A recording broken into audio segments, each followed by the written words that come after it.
नमस्कार, सुप्रभात। स्वागत आज की प्यारी सी सुबह में सब रंग कार्यक्रम में आप सभी का।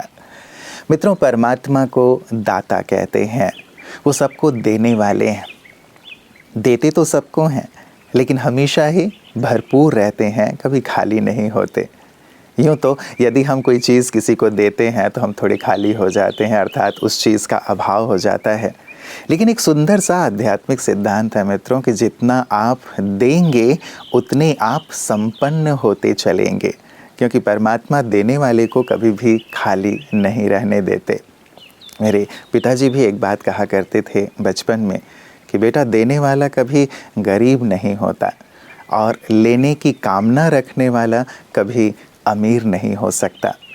उस समय तो ये बात समझ में नहीं आती थी, लेकिन है सचमुच बहुत ही गहन भाव लिए हुए, और इसी भाव को लिए हुए है आज का हमारा सुंदर सुवाक्य। आइए सुनते हैं। जब हम देंगे तभी हम संपन्न बनेंगे। जब ईश्वर ने इस सृष्टि की रचना की तो इस धरा तथा मनुष्य जीवन को सुंदर बनाने में कोई कमी नहीं छोड़ी और मनुष्य को देने का सबक समझाया। ये सोचने का विषय है कि अगर भगवान हमें देने में कमी करते तो क्या हमारा जीवन इतना संपन्न बनता। किसी को कुछ देना उच्च कोटि का गुण है और यही वो कर्म है जिसके परिणाम स्वरूप हमारे भाग्य में खुशियाँ और संपन्नता आती है। देने का मतलब ये नहीं है कि धन ही देना है, बल्कि समय देना या किसी भी प्रकार का सहयोग देना भी श्रेष्ठ कर्म है। इसीलिए ये जरूरी है कि खुशी और संपन्नता को आकर्षित करने हेतु हम अपने सामर्थ्य के अनुसार देने का अभ्यासी बने, क्योंकि यही दुआओं का आधार बनता है और देने वाले ही देवता बनते हैं।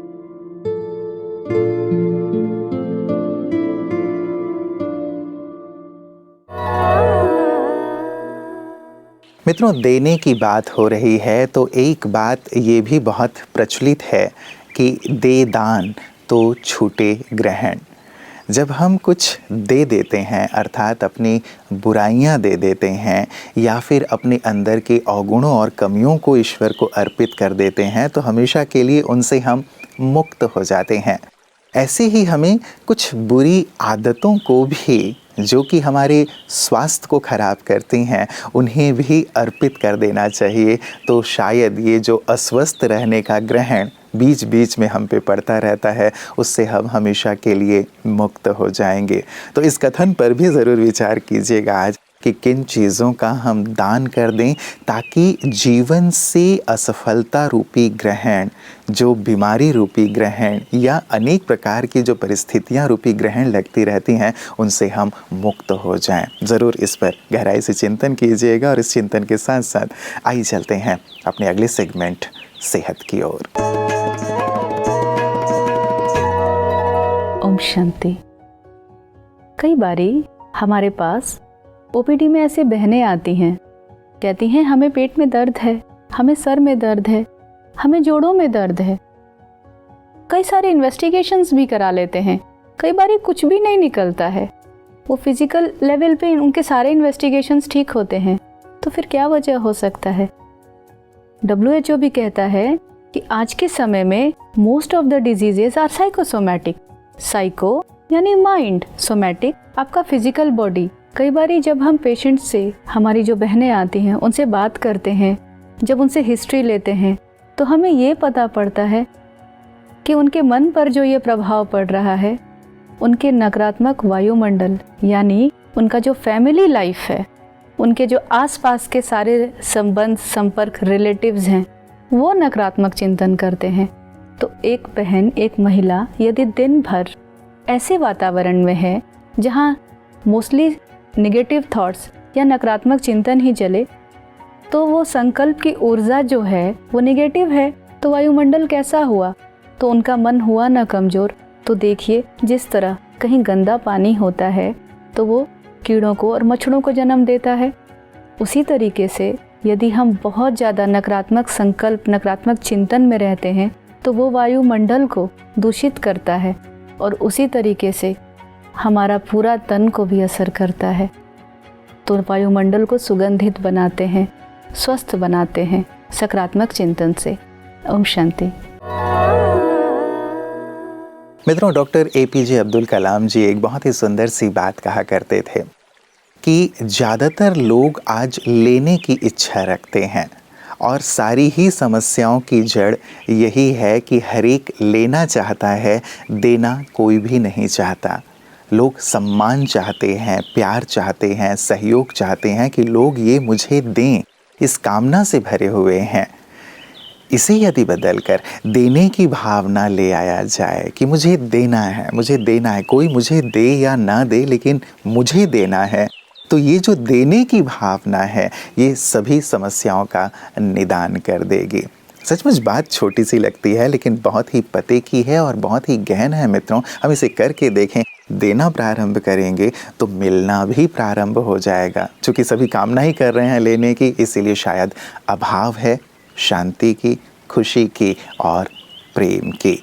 और हमारे विशिष्ट जन भी अपने जीवन के सुंदर अनुभव प्रतिदिन हमें देने के लिए ही तो आते हैं, जो अनुभव हमें आगे बढ़ने में मदद करते हैं, कुछ अच्छी बातें सिखा कर जाते हैं। आइए देखें हमारे साथ आज कौन है। आपकी क्या अनुभूति रही यहाँ पे जब आप दादी जी से मिले या इस स्पिरिचुअल कैंपस में ब्रह्मा कुमारीज के आए? आपकी कैसी अनुभूति रही? एक मेंटल पीस थी और अभी तक ऐसा लगा कि क्या जीवन की आपाधापी में हमने पूरा दिन वेस्ट कर दिया, मतलब जिंदगी अभी तक वेस्ट करी। और ऐसा लगता है कि आज कोई एक नई शुरुआत हो रही है जिसमें आप स्पिरिचुअल हीलिंग की बात करते हैं, जिसमें आप ये बात करते हैं कि खुद से खुद का परिचय हो। मेरे बहुत अच्छे दोस्त हैं, पॉलिटिशियन है, मैं उनका नाम नहीं लूंगा। कुछ दिनों से मैं बहुत परेशान था, तो मैं एक दिन उनके पास गया तो बोला दीपक तुम ठीक नहीं लग रहे हो। तो मैंने बोला हाँ sir, everything is not good. तो उन्होंने मुझसे सिर्फ एक बात बोली कि तुम सिर्फ एक चीज सीख जाओ, दुनिया को इग्नोर कर दो पूरी तरह से और सिर्फ एक काम करो, अपने आप से प्यार करना सीख जाओ। आत्ममुग्ध मत हो लेकिन अपने आप से प्यार करना सीख जाओ। और स्पिरिचुअल हीलिंग भी यही सिखाता है आपको कि आप दुनिया को एक तरफ रखें, पहले खुद को जाने, खुद को पहचाने, खुद को समझे। और जब इंसान का खुद से खुद साक्षात्कार हो जाएगा तो मेरे ख्याल से वो दुनिया को जब खुद को समझने लगेगा तो उसको दुनिया को समझना बहुत आसान हो जाएगा। और आज वैसी ही अनुभूति मेरे मन के अंदर हुई है। मुझे ऐसा लगा है कि मैंने खुद को पहचानने की दिशा में एक कदम और बढ़ा है। मैं ये नहीं कहूंगा कि मैंने खुद को पहचान लिया है, लेकिन खुद को पहचानने की दिशा में एक कदम और बढ़ाया है। और मुझे लगता है कि अगर मेरा नाता ब्रह्मा कुमारी से जुड़ा है तो ये नाता पूरी जिंदगी चलना चाहिए। मित्रों, जैसे प्रारंभ में मैंने कहा था कि परमात्मा दाता हैं, सदा देते हैं और उन्हीं की संतान प्रजापिता ब्रह्मा कुमारी ईश्वरी विश्वविद्यालय के हमारे भाई बहनें सदैव देते रहने की सुंदर सेवा कार्य में तत्पर रहते हैं।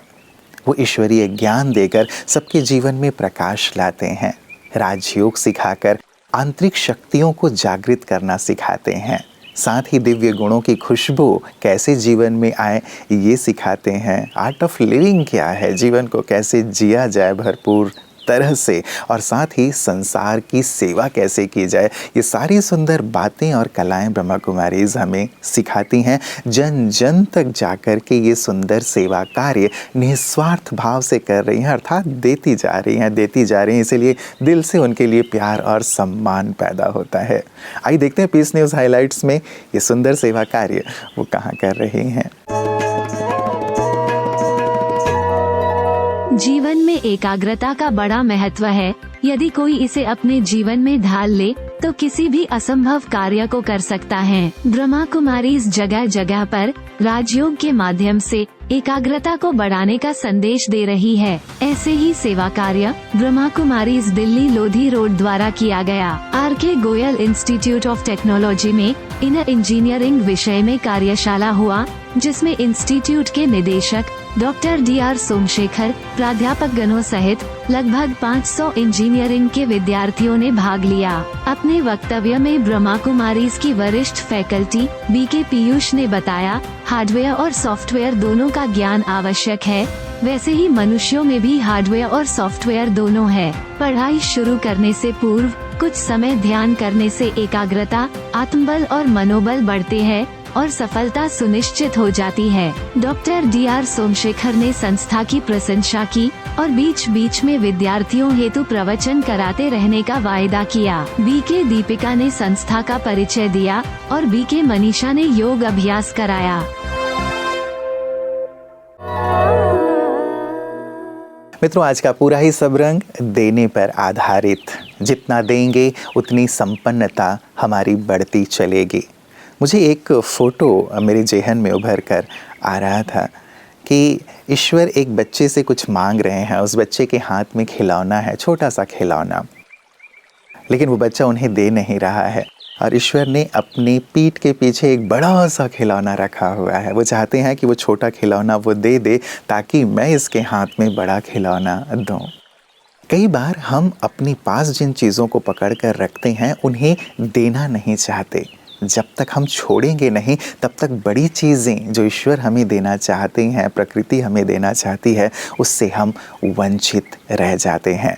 इसीलिए मित्रों, हम देते चलें तो और बेहतर से बेहतर हमें प्राप्त होता चलेगा। एक स्लोगन अपने लिए बना लें, I am born to give. देने के लिए मैं पैदा हुआ हूँ। देते चलेंगे तो संपन्न रहेंगे, संपूर्ण रहेंगे, भरपूर रहेंगे और जीवन आनंद से परिपूर्ण रहेगा। तो आप आनंद पूर्वक आगे से आगे बढ़ते चलें इन्हीं शुभकामनाओं के साथ। नमस्कार। ओम शांति।